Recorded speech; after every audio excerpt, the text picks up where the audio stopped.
ধন্যবাদ আমাকে আমন্ত্রণ জানাবার জন্য। আমাদের সম্মানিত সহযোগিতা আমার শুভেচ্ছা এবং দর্শক শ্রোতা যারা সংযুক্ত হয়েছেন সকলের উদ্দেশ্যে আমার সালাম।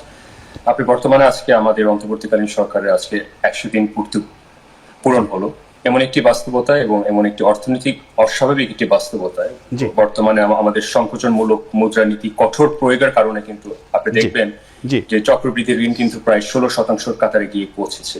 এমন একটি বাস্তবতায় অবশ্যই অতীতের সরকার যেভাবে মুদ্রা ছাপিয়েছিল, আমরা অতীতেও বলেছি, অগস্ট 5 তারিখের আগে পট পরিবর্তনের আগেও আমরা বলেছিলাম যে মুদ্রা ছাপানোর কারণে কিন্তু বাংলাদেশের টাকার মান বিশেষ করে ডলারের বিপরীতে কিন্তু ক্রমবর্ধমান ভাবে প্রায় 40% বিগত 2 বছরে কিন্তু পতন ঘটেছে। এর ফলশ্রুতিতে আমরা আমদানি ব্যয় মিটাতে আমরা হিমশিম খেয়ে যাচ্ছি। বৈদেশিক মুদ্রা রিজার্ভ যেটা আমাদের একসময় 48 বিলিয়ন মার্কিন ডলারের ছিল, সেটা তলার নিতে যেয়ে কিন্তু 14 বিলিয়ন ডলারে এসে পৌঁছেছিল।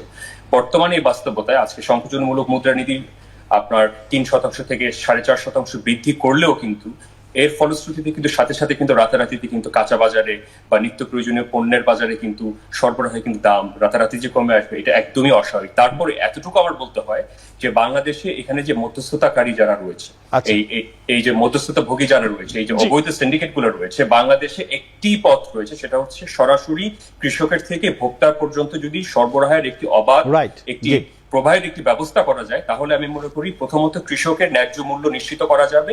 আবার একই সাথে আমি মনে করি যে ভোক্তার যেটা ন্যায্য মূল্য, যেটা প্রাপ্য ন্যায্য মূল্য, সেটা আমি মনে করি যে নিশ্চিত করা যাবে। তাই আমার প্রস্তাবনা থাকবে যে থানা পর্যায়ে যদি আমরা গোডাউনের মাধ্যমে যদি আমরা সত্যিকার অর্থে এগ্রি কমার্স এবং ডিজিটাল ই কমার্সের মাধ্যমে যদি সরাসরি কৃষকের থেকে যদি ভোক্তার কাছে আমরা পণ্য সরবরাহ করতে পারি উইথ স্টেট স্পন্সর্ড ব্যাকিং, যে বাংলাদেশের অন্তর্বর্তীকালীন সরকার যদি এখানে সিরিয়াসলি যদি ফার্মারদেরকে ক্ষমতায়ন বৃদ্ধি করার জন্য যদি কাজ করে, আমি মনে করি যে ভবিষ্যতে নিত্য প্রয়োজনীয় পণ্যের দাম খালি স্থিতিশীল নয়, আমার বিশ্বাস যে ভবিষ্যতে কমে আসার সম্ভাবনা রয়েছে।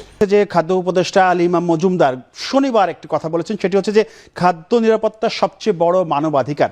আমরা নানা রকম মানবাধিকার কথা শুনছি, কথা বলছি, কিন্তু উনি খাদ্য নিরাপত্তাকে সবচেয়ে বড় মানবাধিকার বলে উল্লেখ করেছেন। কিন্তু বিষয় হচ্ছে যে আমাদের এই 18 কোটি মানুষকে এই খাদ্য নিরাপত্তা দেয়া একটি বিরাট চ্যালেঞ্জ। এখন এই চ্যালেঞ্জ মোকাবেলায় একটি আদর্শ বাজার কাঠামো দরকার। সেই বাজার কাঠামো কি আমাদের এখন আছে? ছোট করে যদি একটু বলতেন। আমার মতে একটি বিকল্প বাজার ব্যবস্থা আমাদের অত্যন্ত প্রয়োজন।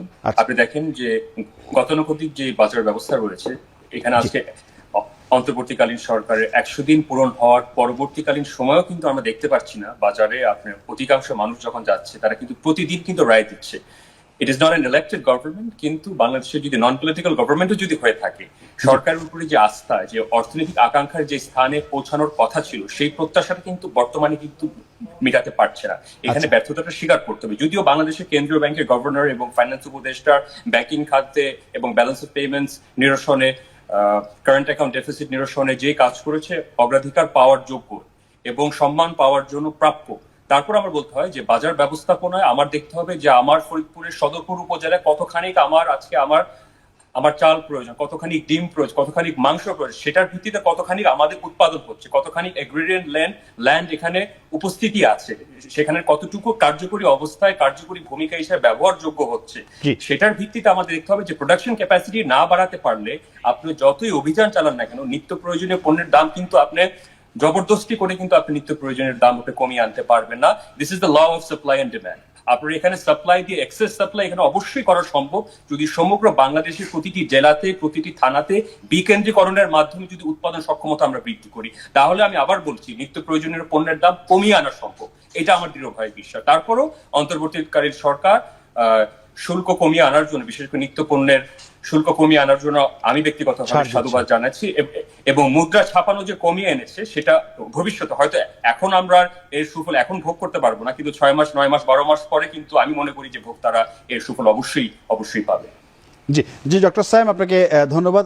বাজারের যে যোগান চাহিদা, এটার সাথে পরিসংখ্যান, আমাদের জনসংখ্যার যে হিসাব, সেখানে তালগোল পাকানো হয়েছে। আমাদের যে দ্রব্যমূল্যের যে পরিসংখ্যানগত হিসাব, সেখানেও তালগোল পাকানো হয়েছে।